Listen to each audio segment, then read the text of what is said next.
সারা দেশ যখন প্রযুক্তির ছোঁয়ায় বদলে যাচ্ছে স্মার্ট বাংলাদেশে, ঠিক তখনই এক বিস্ময়কর বার্তা নিয়ে হাজির এক স্কুল পড়ুয়া ক্ষুদে বিজ্ঞানী সাইফ এনাম। বিপজ্জনক বা সন্দেহজনক জায়গাগুলো মার্ক করে সে পুলিশের কাছে পাঠিয়ে দেবে। সাইফ চায় তার তৈরি রোবট ন্যানোবট সাফু শুধু তার উপজেলাকে নয়, একদিন পুরো দেশকে সেবা দিবে।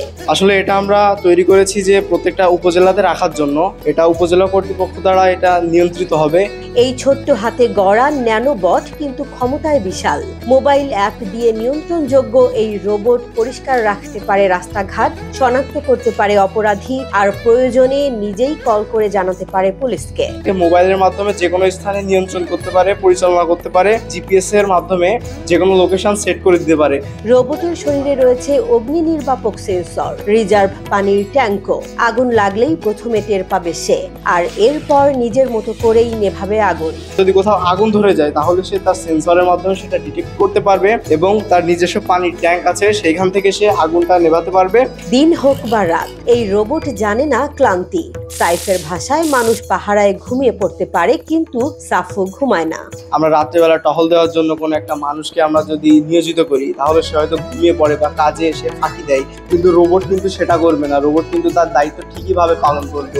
সাইফ স্বপ্ন দেখে তার তৈরি রোবট যেন দুর্নীতিমুক্ত ও নিরাপদ উপজেলা গড়ার হাতিয়ার হয়। সে যদি তার সামনে কোনো অপরাধমূলক কর্মকাণ্ড ঘটতে দেখে তাহলে সে অপরাধীকে শনাক্ত করতে সক্ষম। দুর্নীতিমুক্ত এলাকা পাবো যেখানে কোনো অপরাধ হবে না।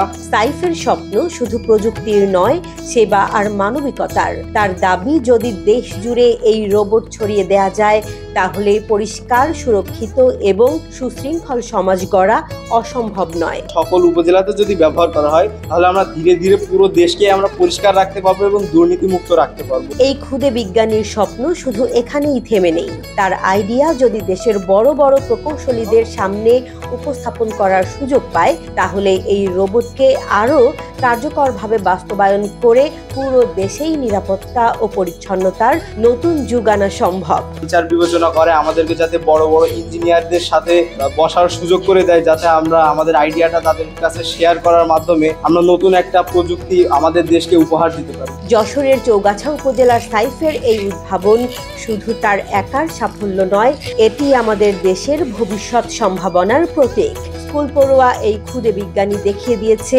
সুযোগ পেলে বাংলাদেশি প্রতিভা কোনো অংশে বিশ্বের থেকে কম নয়।